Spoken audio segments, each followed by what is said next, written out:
The observation deck of the Dominion was silent except for the hum of the ship's core systems as Admiral Zorax stood with his arms folded behind his back, staring down at the blue and green sphere floating quietly in the void. Earth looked so peaceful, so small, so unworthy of his time, yet here he was, assigned to deal with what the Galactic Consortium believed was an emerging nuisance in a minor corner of the galaxy. "So this is Earth," he muttered, his mandibles clicking with disdain. Beside him stood Vela, the Consortium's chief strategist, her luminous eyes scanning data through a floating display as she spoke in a tone of caution. "Do not let appearances deceive you, Admiral. Our reports suggest the humans are advancing technologically at a pace we have not anticipated," Zorax scoffed, turning slightly to glance at her through narrowed eyes.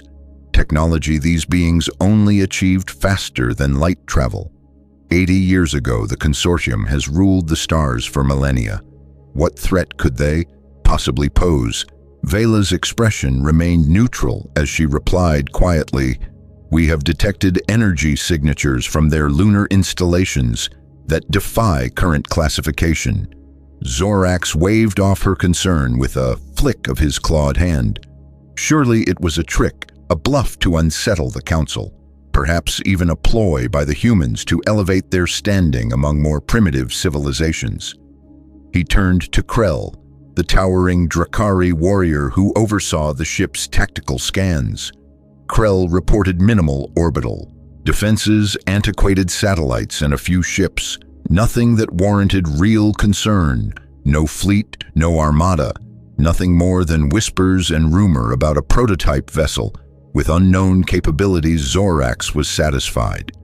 The humans were no threat. The Council was overreacting as usual, and Earth simply needed a stern reminder of who held power in this galaxy.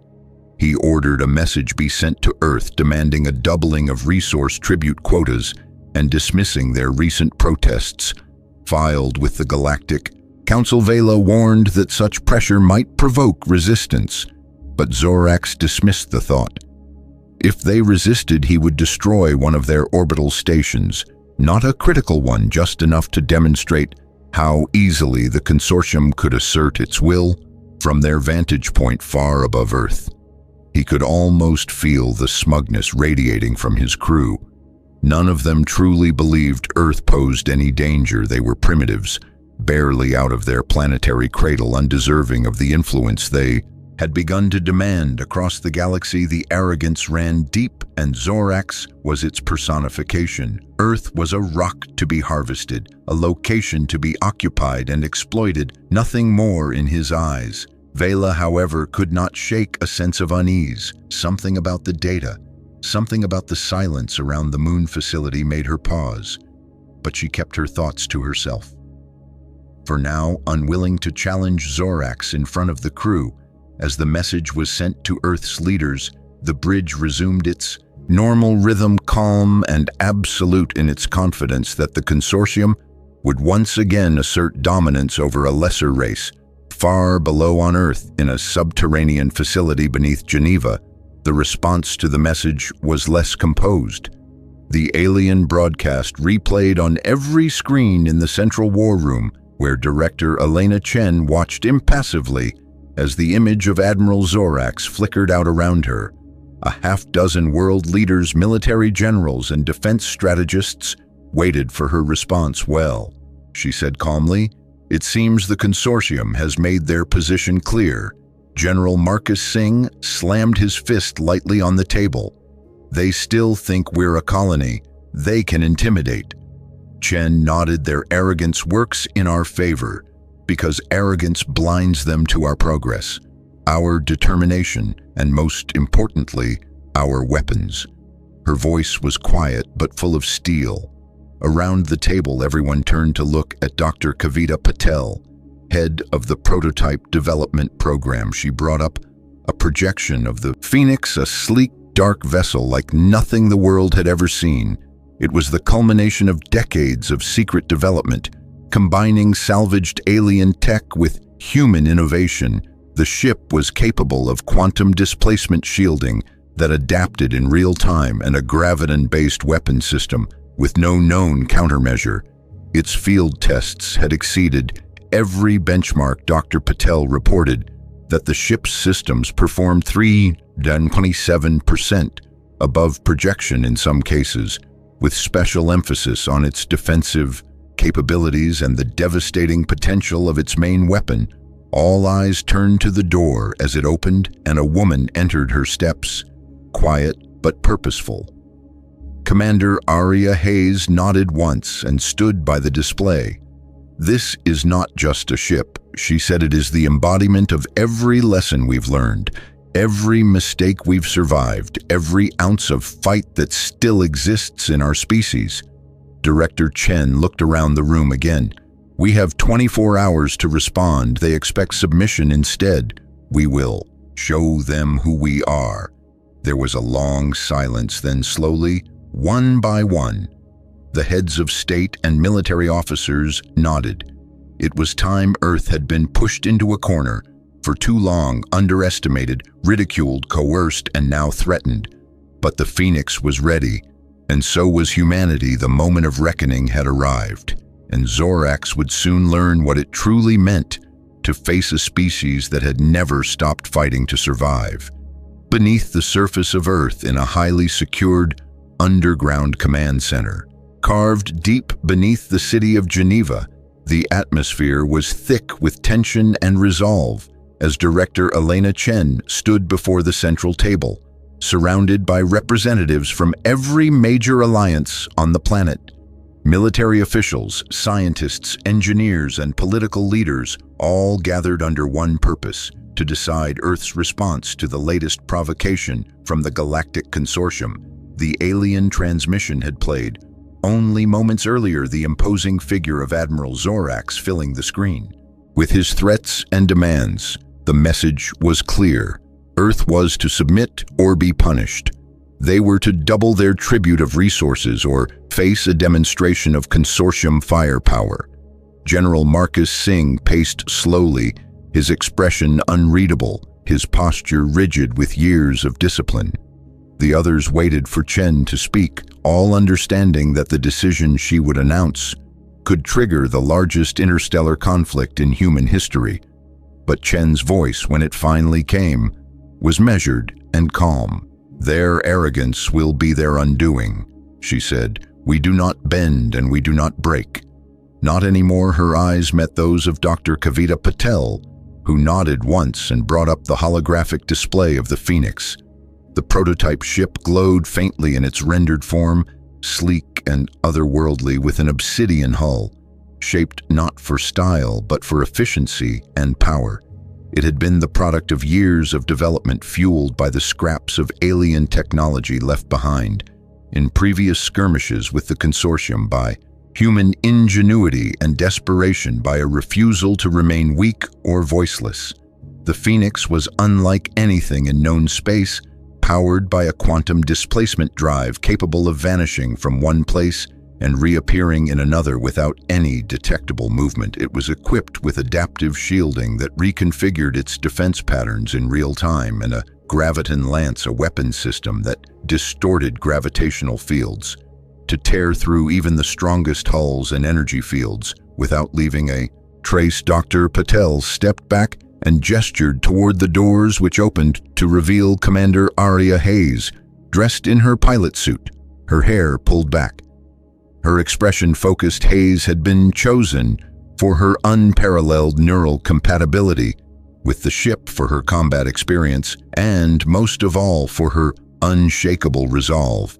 A long scar traced along her jawline, a memory from the day the consortium first made violent contact with Earth 5 years ago, a reminder of why she was here today. When Chen asked if she was ready, Hayes answered without hesitation, "I am not just ready. I am eager to show them what Earth has become." General Singh looked concerned. "The Phoenix is our only completed prototype. If anything happens to it, we will have no leverage." Hayes met his eyes. "It won't fail. Not while I'm at the helm. It's more than a machine. It's what we are when we finally stop being afraid. It's proof that we can stand on our own feet and push back against those who see us as nothing more than a resource depot. Chen turned back to the gathered leaders. The consortium expects us to submit today. They will learn that Earth does not yield. With the final word given and the clock ticking, the Phoenix was moved into position within the radiation belt surrounding Jupiter, a natural shroud masking it from consortium sensors. The ship, barely over 100 meters long, floated like a blade in the void, its systems running silent but ready. Hayes sat alone in the cockpit, the neural interface already linking her thoughts to the ship. Every movement, every decision no longer required manual input. Everything was instinctive. Phoenix. She said, "Systems check green." Across the board came the reply from Mission Control. "Good luck, Commander Hayes." Chen's voice was steady. "We are counting on you." Hayes nodded once. Not in farewell, but in promise. In orbit around the moon, the consortium fleet began to position itself. Their target clearly marked the Copernicus Research Station, home to over 2,000 civilian researchers, scientists, and their families.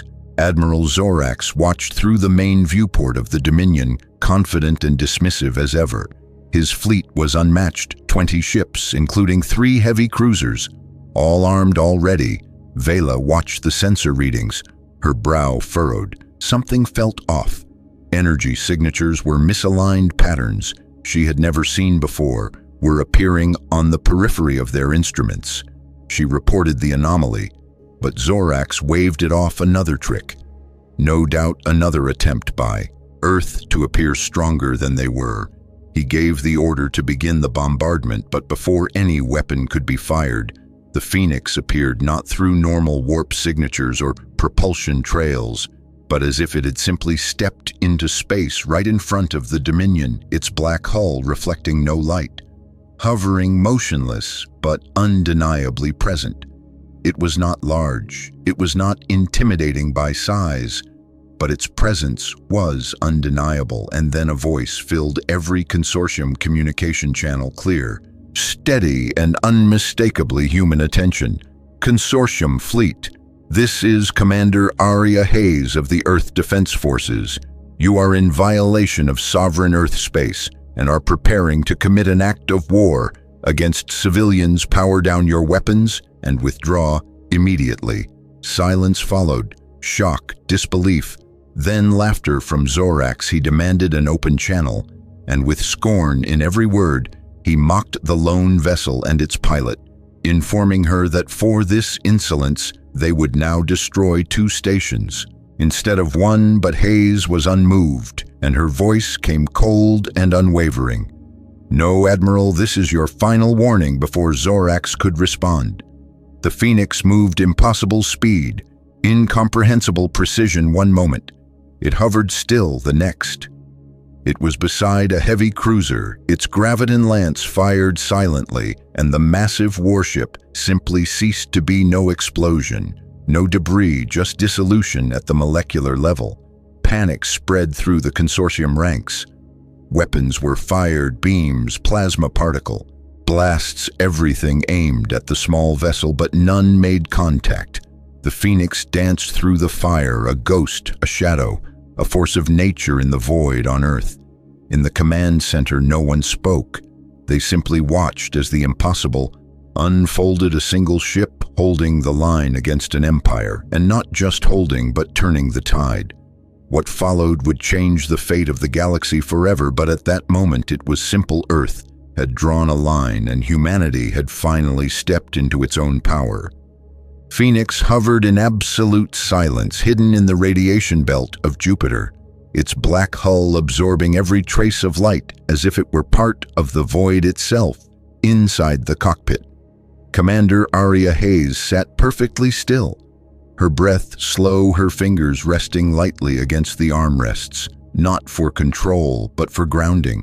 Her mind was already deep within the neural interface of the ship, the system linking her consciousness directly to every function, every sensor, and every weapon. The interface was the result of years of experimentation, a merging of human intuition and computational speed that no other species in the galaxy had dared to attempt it, allowed her to feel the ship as if it were an extension of her own body. She could sense the pressure differentials on the hull, the magnetic shifts across the system, the faint background hum of the power core deep beneath her feet. Director Chen's voice came over the secure comlink. "Phoenix, this is Control. You are cleared for engagement." Hayes acknowledged with a single thought, her focus sharpening like a blade. The data streams pouring into her vision were seamless. Enemy fleet composition, positioning, weapon ranges, shielding patterns, all analyzed and presented to her in the form of instinct. She did not have to interpret, she simply knew she was ready with the target. Confirmed, she activated the quantum displacement drive. A low vibration passed through the ship, but not a sound broke the silence.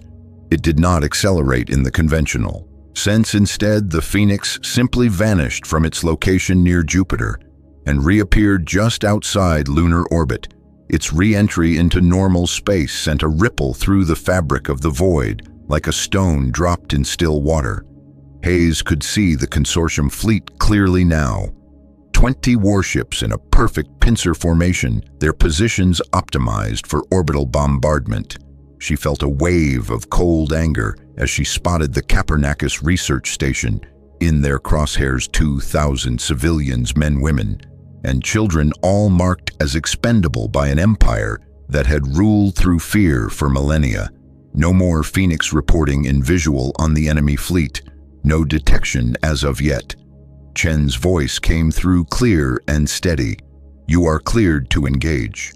Commander Hayes inhaled once and exhaled slowly, her eyes narrowing time to show them who we are on the Dominion. Admiral Zorax stood with smug satisfaction. His fleet was in place. His orders clear. The humans had ignored their final warning, and now they would be taught a lesson. He gave the command target, Copernicus minimum yield precision strike. He said, "Make them fear us without provoking the Council unnecessarily." Krell confirmed targeting locks were active, weapon systems online. Then Vela's voice cut through the command deck, filled with urgency. "Admiral, we are detecting an energy anomaly."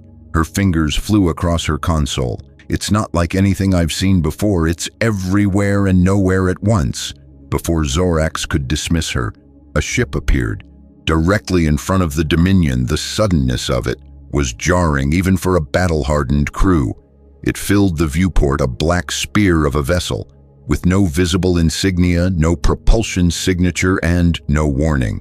"What is that?" he demanded. "How did it get past our detection grid?" Silence fell as all eyes turned to the screens. Then a voice echoed across every consortium channel. Calm, measured, and deadly attention. "Consortium fleet. This is Commander Aria Hayes of Earth Defense Forces. You are in violation of sovereign Earth space and preparing to commit an act of war against civilians. Power down your weapon systems and withdraw immediately." Zorax stared in disbelief before breaking into a low, guttural laugh. "One ship, the humans send one ship to face the might of the consortium." He opened a channel and responded with mocking condescension, telling the human pilot that for her defiance, Earth would lose 2 stations instead of 1. But Hayes did not flinch. Her voice turned cold and direct. "I am detecting targeting locks from multiple vessels in your fleet. I strongly advise you to reconsider." Zorax snarled, "This is your final warning." "No," Admiral Hayes replied, "this is yours."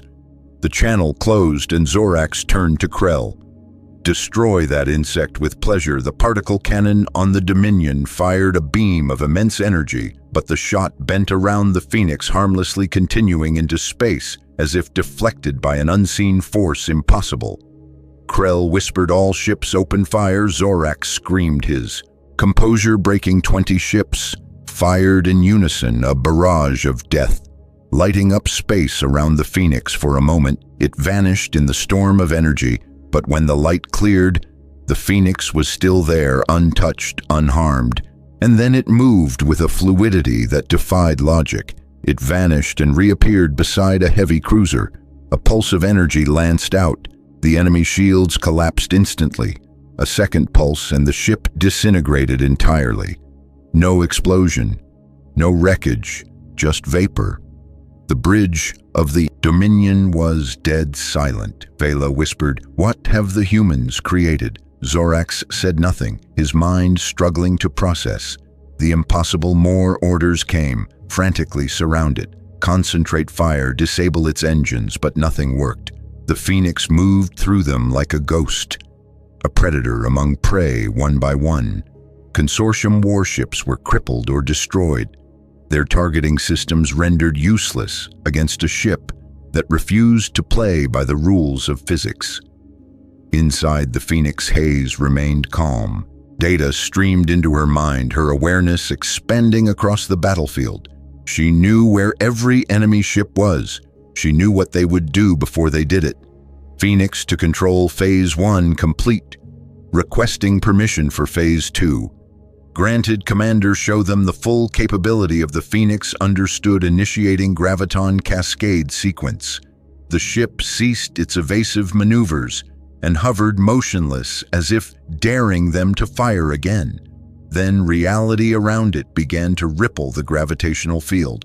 Around the Phoenix intensified space itself. Bent alarms blared on consortium ships. Engines failed, ships drifted from formation, their stabilizers unable to compensate destroyers. Crumpled under the pressure, cruisers twisted in space like paper caught in a storm from the bridge of the Dominion. Zorax watched helplessly as his fleet collapsed around him.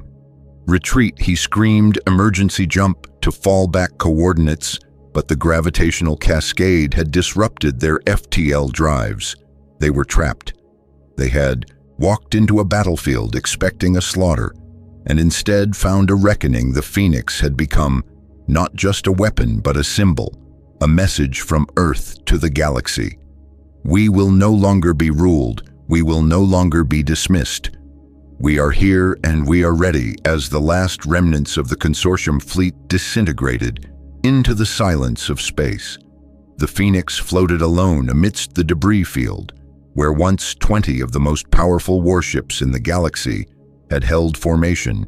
The battlefield was eerily quiet. No more transmissions, no more threats, just drifting fragments of twisted alloy and shattered pride. Commander Aria Hayes remained still in her seat, her hands resting lightly on the controls. Though she no longer needed them, the neural interface still thrummed with her thoughts, still alive with the energy of what had just occurred. But the moment had changed. Now it was no longer a time of combat, but of reflection. Thousands of lives had been lost, and while every action she took was necessary and justified, the weight of it still pressed down on her chest. Like the pressure of deep space, Hayes closed her eyes for a brief moment, not to shut out the destruction, but to absorb it, to remember what it cost, and to carry it as a responsibility, not a victory control. "This is Phoenix Hayes," said her voice. "Even threat neutralized. All consortium vessels have been destroyed." There was a long pause on the line before Director Chen responded. Her voice, low and solemn, confirmed. "Phoenix sensors show no surviving consortium ships in the Earth-Moon system. You are clear to return to base."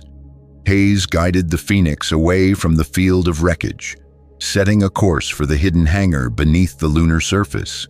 The ship moved smoothly, its hull still pristine, untouched by the battle it had just endured, as if the Phoenix was not just a ship, but a being forged for this moment alone, a symbol of what Earth could be if united, determined, and unafraid. Beneath the surface of the moon, final preparations were being made as Earth's other prototype vessels neared completion.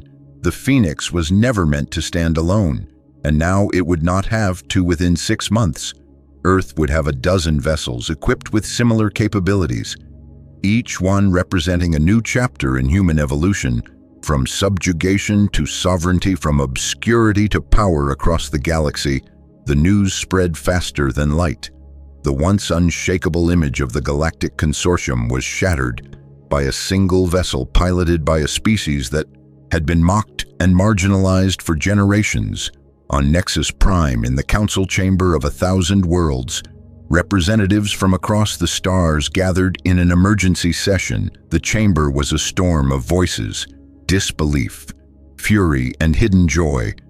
From those who had long suffered under consortium control, at the center of the debate stood High Counselor Fel, an ancient being composed of energy contained within a transparent mechanical shell. His voice, when it spoke, resonated across the hall. For 10,000 years, the Galactic Consortium has maintained what they called order in this sector today. That illusion has ended. The humans of Earth, dismissed as primitives, have revealed technology that defies our current understanding and have used it to destroy the largest fleet in consortium history. The chamber erupted with reactions, but none could deny what had occurred. One representative from a consortium ally demanded retaliation, calling the act an unprovoked aggression. Another from a former slave world countered, citing the consortium's initial threat to civilian targets and the repeated refusal to de-escalate by our own laws. The humans acted in self-defense. The debate raged for hours, but the outcome was inevitable. The balance of power had shifted forever. Earth had gone from subject to sovereign in the span of a single day. 3 days later, inside the Oval Office of the White House Director, Chen and Commander Hayes stood before the President of the United Earth Coalition. The atmosphere was heavy, not with dread, but with the understanding that history had been rewritten. The President addressed them calmly. The consortium has withdrawn all forces from our system, and the Galactic Council has granted us full membership status. We now have recognized sovereignty over the entire Sol system. Hayes stood quietly absorbing the news, her thoughts still half with the Phoenix still orbiting in silence above the moon. "They fear us now," she said finally, her tone unreadable. The President shook his head. "They respect us." Fear and respect can look similar in galactic politics, but they lead to very different outcomes. Fear breeds resentment and retaliation. Respect opens the door to cooperation. Chen nodded. "Which is why our next steps are critical. We must use this moment to shape the future, not repeat the cycles of violence that plagued us on Earth. The Phoenix and the ships to come are not just weapons, they are leverage. They are tools for diplomacy, for ensuring we are never cornered again, but also for proving that humanity can rise without dominating." Hayes looked out the window at the Washington Monument gleaming under the morning sun. "We built the Phoenix as a weapon," she said softly. "Yes," Chen replied, "but we used it as a shield. We warned them, we gave them every chance. The fact that we had to act does not mean we must become what they were." The President stood slowly and came around his desk.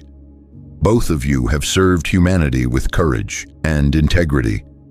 But now we face a different challenge. We must prove that our place among the stars was earned, not just through power, but through wisdom. The Council has requested to meet the pilot of the Phoenix." Hayes raised an eyebrow.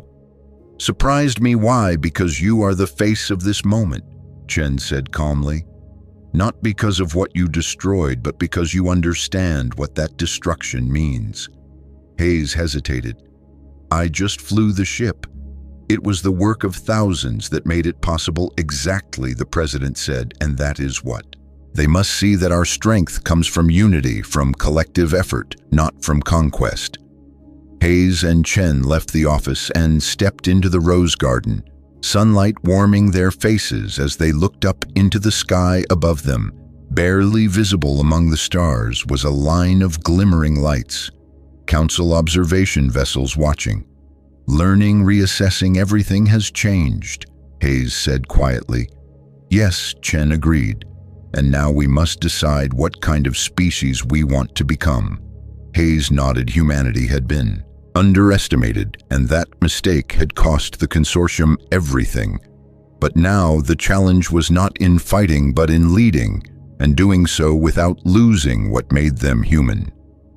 The day after the battle that changed the fate of the galaxy, Director Chen and Commander Hayes stood in the heart of the most powerful government on Earth, not as symbols of war, but as representatives of a new chapter in human history. The weight of what had transpired still lingered in the air as they listened to the President of the United Earth Coalition deliver the final update. The Galactic Consortium has formally withdrawn all forces from our system, and the Galactic Council has officially granted us full membership status. We now have full sovereignty over the Sol system and recognition as an equal member of the interstellar community. Hayes shifted slightly, her gaze drifting toward the large window behind the President, through which the Washington skyline glowed under a golden sun. The monuments of old still stood, tall, now shadowed by the invisible weight of humanity's ascent into galactic politics. They fear us now, she said without emotion. The President replied softly, they respect us. There's a difference, and how we carry ourselves from this point forward will determine which one endures. Chen stepped forward, her voice calm and deliberate. This isn't just about military superiority. The Phoenix gave us the ability to say no, but our next steps will define our identity. Among the stars, we can use our leverage to negotiate better terms, establish new norms, and protect other emerging civilizations from exploitation. Hayes nodded slowly, still replaying the final moments of the battle. In her mind, watching ships fold under the weight of graviton fields, listening to the silence that followed their destruction. I built that ship as a sword, she said quietly, and yet we used it as a shield. Chen countered firmly, and we must continue to frame it that way. The Phoenix was the result of desperation, of urgency, of the need to survive. But it has become something more, a message, a promise that Earth will no longer be silent or submissive, but also that we will not lead with tyranny. The President stood from behind his desk, looking both women in the eyes. What you both understand, and what many will not, is that power without principle is just another form of oppression. Our duty now is not only to defend Earth, but to guide the direction of galactic relations with clarity and restraint. Hayes responded with a subtle nod. The consortium believed that because we were new, we were weak. They never stopped to consider that new does not mean naive. We are the product of every challenge we have overcome, every failure we have survived, and every moment we were forced to stand alone, and that makes us dangerous but also makes us wise. Chen turned toward Hayes. The Council has requested to meet you personally, not just as a gesture but as a sign of how seriously they now take us. Hayes raised an eyebrow.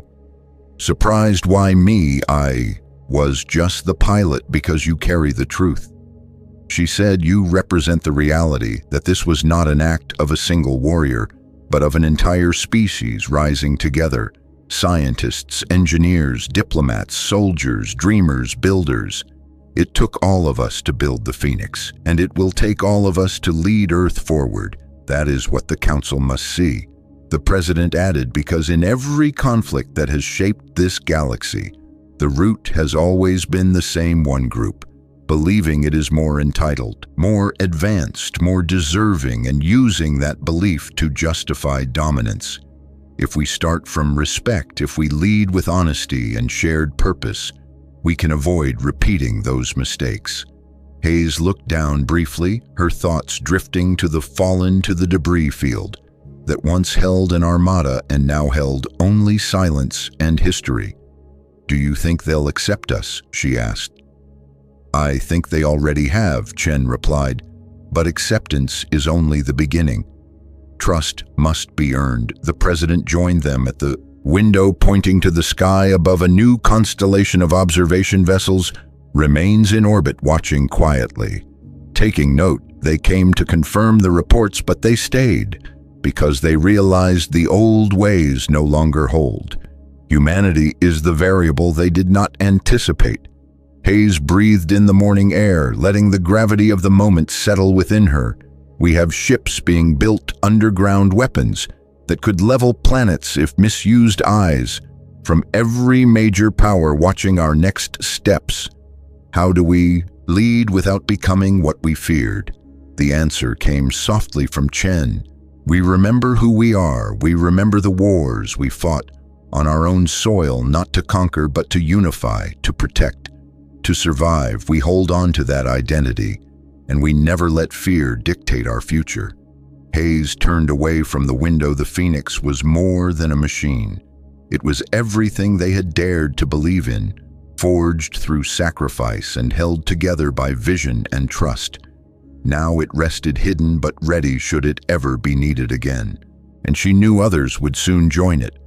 Not as a fleet of conquest, but as a force of balance. The president concluded their meeting with one final message. The address to the world would be made.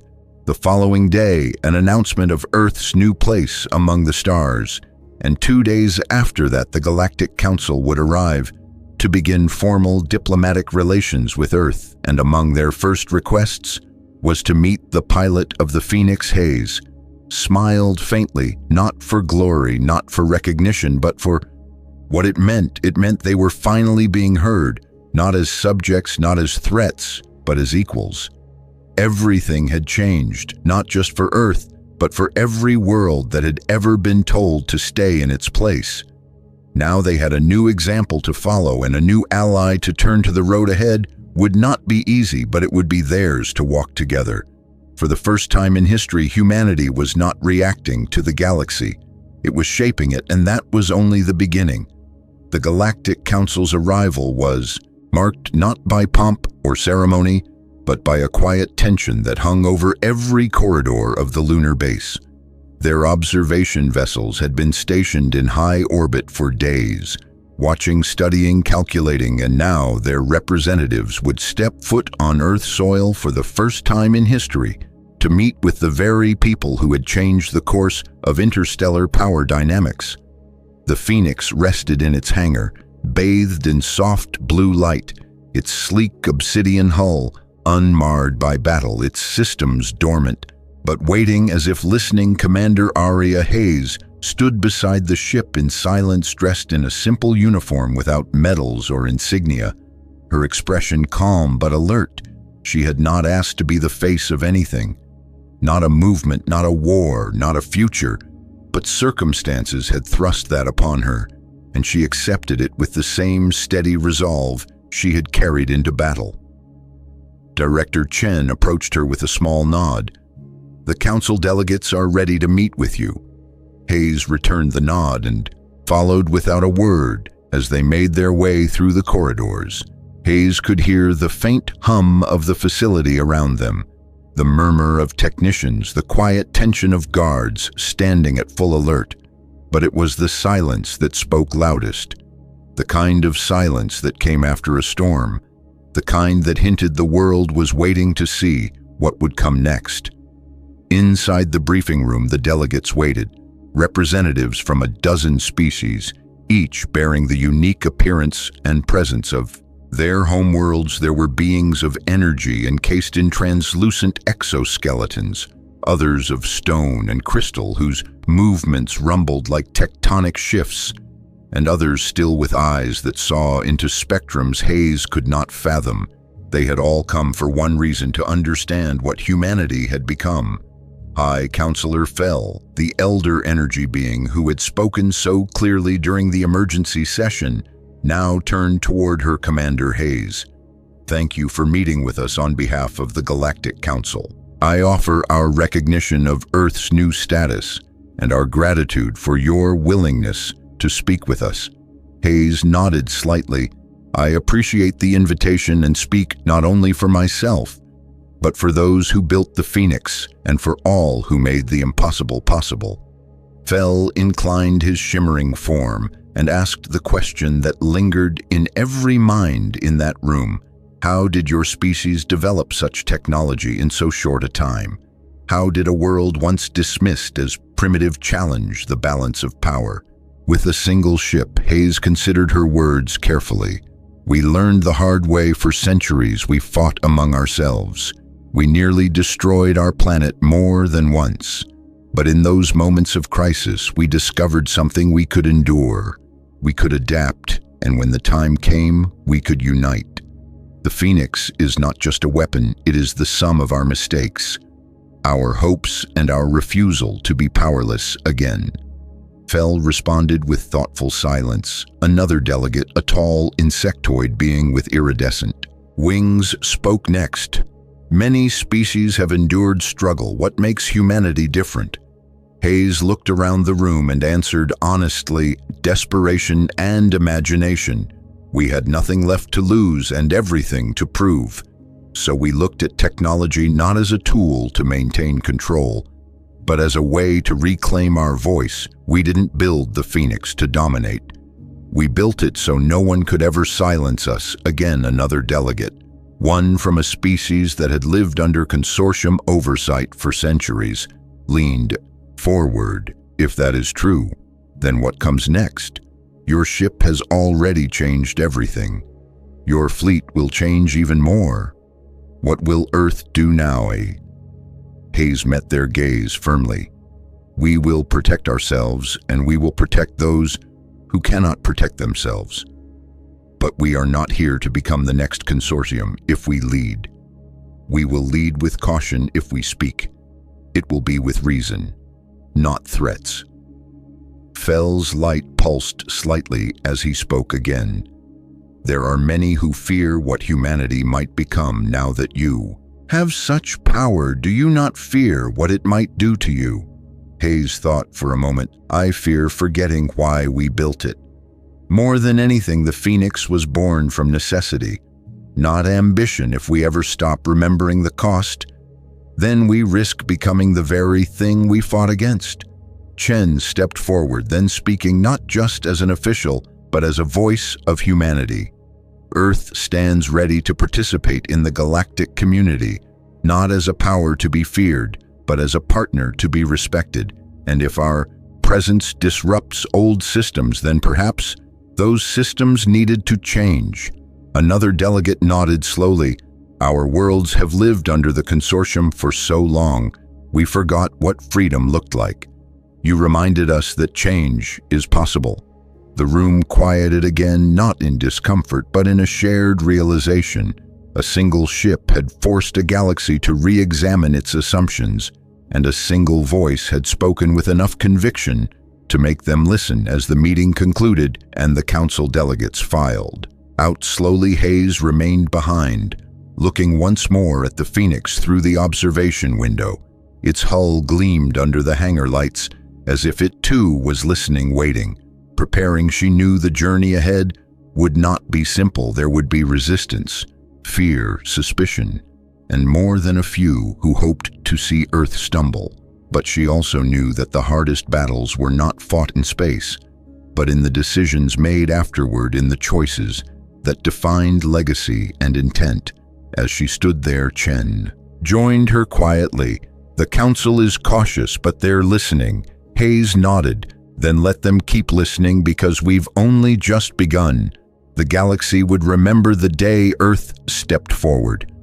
Not with conquest, not with domination, but with the quiet strength of a world that refused to be overlooked any longer.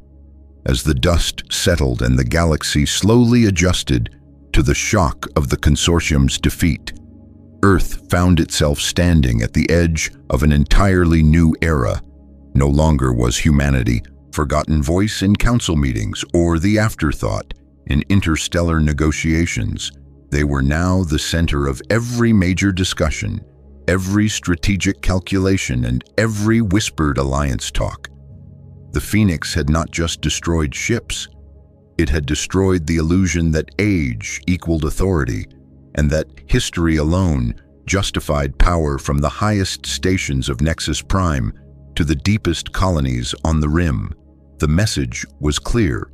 Earth had risen not through conquest, but through sheer resilience, desperation, and innovation. And now every eye was on them watching, waiting, wondering what the species known for civil wars, internal chaos, and a fragmented past would do with the strength they had finally earned. Inside the Earth Defense Coalition headquarters, a new reality had begun to take shape. Military analysts debated protocols for protecting the Sol system, while diplomats drafted treaties outlining humanity's vision for interstellar cooperation. Scientists continued refining the next generation of prototype ships modeled after the Phoenix, but none of these developments captured the core of what had changed. It was not just the technology or the political recognition. It was the shift in perception. Earth had become a symbol not of fear but of possibility, and while many still approached with caution, there were just as many who approached with hope.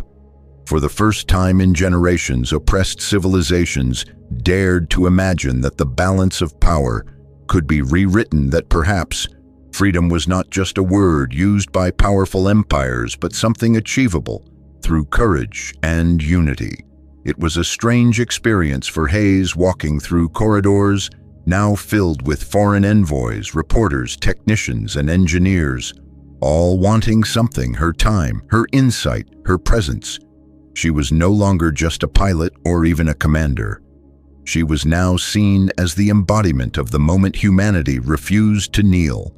And while she never sought fame or recognition, she understood her role had changed. And so had her responsibilities. Chen noticed it too, watching how Hayes carried herself with quiet strength and how others responded to it. There was no arrogance, no bravado, only the calm intensity of someone who had seen what power could do and had not been consumed by it. One morning, as they walked through the Phoenix's hangar, Chen gestured to the rows of new ships, taking shape. "You know, these ships will make us a target just as much as they protect us." Hayes nodded. "I know, and I also know that the only thing more dangerous than having power is pretending we don't." Chen glanced at her carefully. "We're going to have to make decisions soon about where we stand, who we support, what kind of influence we want to have, and it won't always be easy."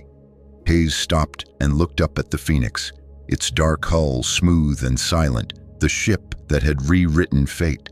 "Then we lead by remembering why we built the first one. Not to expand our borders, but to make sure no one else could shrink them. We built it so the next time someone like the consortium threatened to take what wasn't theirs, we could say no and mean it. That's the line," Chen said softly, "and we have to walk it carefully. Not all threats come from outside. Some will come from within, people who see power as an end, not a means." Hayes didn't flinch. "We'll deal with them too, because this isn't just about defense. It's about identity. If we lose ourselves in the process, then we've already lost, no matter how strong we are elsewhere." The first diplomatic missions began quietly. A few representatives from neutral systems arrived requesting talks and exploration of trade routes. Others came offering resources in exchange for shared technology, and some came simply to thank humanity for proving that the consortium could be challenged. Hayes attended several of these meetings alongside Chen, often listening more than speaking, but always watching, always measuring what kind of future was being built. Word by word, agreement by agreement, she saw the same patterns emerge again and again. Fear at first, then curiosity, then respect, and beneath it all, a question none dared to ask aloud. Would humanity become the new enforcer of the stars, or something else entirely? It was a question she asked herself every night as she looked out into space, wondering how long this balance would last and what they would do when it was tested again. The answer she came back to was always the same. It would last as long as they remembered who they were, not rulers, not invaders, not saviors, but survivors, innovators, and protectors. They had been underestimated for too long, but now that the galaxy knew their name, it was up to them to make sure it was spoken with trust, not dread, The real battle was just beginning, not for survival but for direction, and the weight of that truth was heavier than any weapon she had ever carried.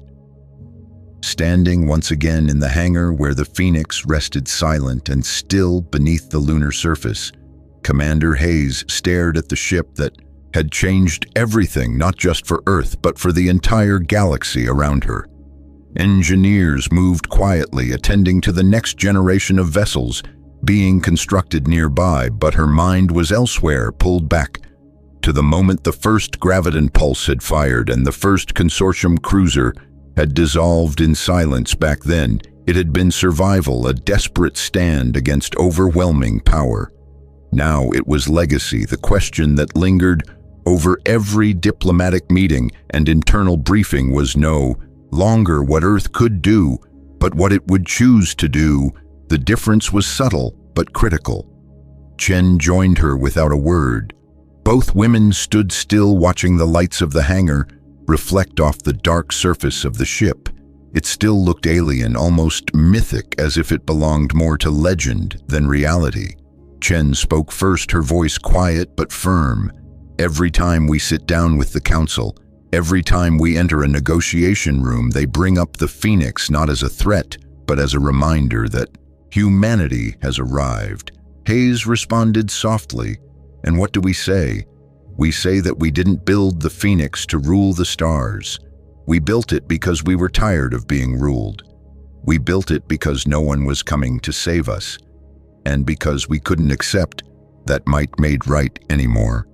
Hayes nodded. She had lived that truth, flown it through the void, and brought it back with the scars to prove it.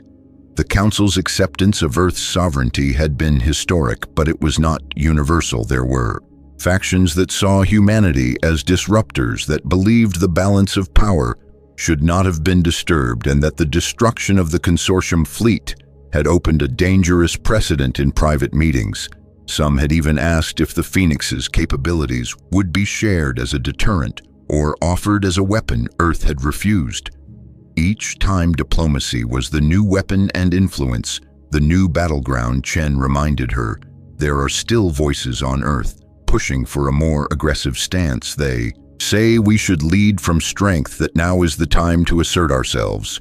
Hayes turned away from the ship and looked directly at her director. And what do you say? I say we lead from memory, from what it felt like to have no say, no seat at the table, to be dismissed and spoken over and pushed back into the shadows. I say we never become what they were. The Phoenix is a weapon, yes, but only when it has to be. Otherwise, it is a shield and a symbol. Chen considered her words, then added, the real power have now isn't just the ship. It's the fact that people are listening for the first time in history. We have a voice that echoes across more than one world. And it's what we do with that voice that will define who we are decades from now. Not the ship, not the fleet, not even this war, but how we choose to build what comes after. The words hung in the air, heavy and true.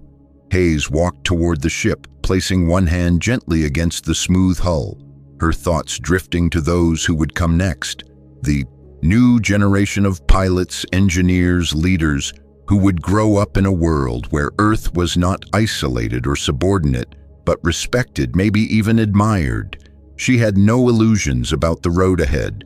There would be conflicts, misunderstandings, and moments of fear. There would be those who challenged Earth's rise, not because of its strength, but because of what it represented, that a young species could rise without the approval of ancient powers and carve its own future.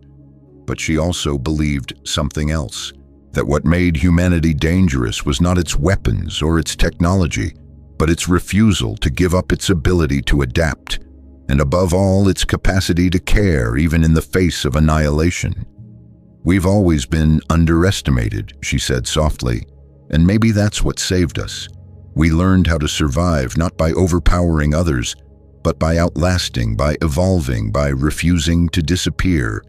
And now the galaxy knows we're still here and we're not going anywhere. Chen smiled slightly, and maybe now others will rise, too seeing that it's possible not just to fight back, but to rise up. Hayes stepped back from the Phoenix, her mind clearer than it had been in days. We didn't win because we were better. We won because we were ready to become something better. We took everything that was done to us and turned it into something no one expected. Hope, Chen nodded. Then hope it is, because if we ever forget that, then we become what we defeated. Hayes glanced one last time at the ship, then turned to leave, ready for the next step, the next conversation, the next challenge. Not with fire in her hands, but with purpose in her stride above them. Far beyond the atmosphere, council vessels watched and waited, their presence no longer a threat, but a reminder that the stars were not owned by the oldest or the loudest, but by those who earned them through courage, vision, and the unwillingness to be silent any longer. In the weeks that followed the destruction of the consortium fleet, the halls of Earth's power centers buzzed not with celebration but with urgency. New responsibilities flooded in from every direction. Diplomatic envoys arrived almost daily, seeking alliances, protections, or simply clarity about what kind of force humanity would become. Some came with caution, others with admiration, and a few with envy. But none ignored Earth anymore. The Phoenix had shattered the illusion that humans were just newcomers trying to survive on the edge of the galaxy. Instead, they were now seen as a species that had crossed a threshold forged by desperation and delivered by ingenuity. Earth had done what no other world had dared, and the galaxy had taken notice. Commander Hayes found herself summoned to more meetings than she had ever imagined, rooms filled with politicians, analysts, historians, and leaders who debated the consequences of every word she said, every step she took, and every glance she exchanged with a council member. But even through the noise, she kept her focus clear. She was not there to win popularity or push dominance. She was there to ensure humanity did not forget how close they had come to being erased before the Phoenix ever launched, before the prototypes were built, before the Graviton cascade made consortium warships crumble. There was a time when Earth had nothing, when they were mocked, isolated, pressured for more tribute, and threatened with annihilation. The only reason they had risen was because they had refused to accept that fate they had chosen, instead to unite to build something no one thought they could. And when the moment came, they acted not out of conquest, but out of necessity. It was a story she knew well, and one she shared when asked not about the battle itself, but about the years of struggle that preceded it. In one particularly symbolic moment, she was invited to address a delegation of student representatives from multiple star systems brought together for an intergalactic youth summit held in one of the new neutral orbital stations. She stood before them without armor, without medals, just a simple uniform and a memory of everything Earth had endured. They asked her what made humanity different, and her answer was quiet but firm. We fail more than we win, but we never stay down when we're cornered. We create when we're ignored. We adapt when we're threatened. We remember, and when we're finally heard, we speak for those who still can't. Her words resonated not because they were bold, but because they were real and grounded in a truth that extended far beyond Earth. It was the story of every people who had once been beneath the heel of greater powers, who had been told to wait their turn, or lower their gaze, or settle for survival. Earth had refused, and in doing so had become something new, not just a defender of its own future, but a symbol of what could happen when a world pushed back against impossible odds. Hayes often found herself reflecting on that during late hours alone in the observation dome. Above the lunar facility, the stars stretched endlessly above her, and she wondered how many other civilizations were out there, still unheard, still unnoticed, still waiting for a moment like Phoenix to prove that they too mattered in a universe that often forgot its margins. Perhaps that was the real reason Earth had succeeded. Not because they built the strongest ship or deployed it at the right moment, but because they never stopped believing they could change their fate. And in doing so, they reminded others that they could too. The real victory was not the defeat of the consortium, but the spark it lit across the galaxy, a reminder that power is not inherited. It is earned through courage, through unity, and through the refusal to disappear quietly into the night. In the end, it was never about being the strongest. It was about being strong enough to endure, long enough to matter.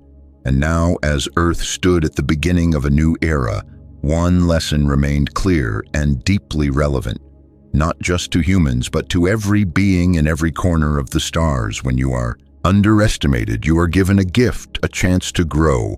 Without fear, a chance to prepare in silence. And when the moment comes and the world finally sees you, not as a shadow but as a force, you must remember where you came from, because it is in that memory that true leadership begins. And with that lesson, humanity stepped forward, not as rulers but as a reminder of what resilience looks like, and as a promise that the future belongs to those who build it not just for themselves, but for everyone still waiting to rise.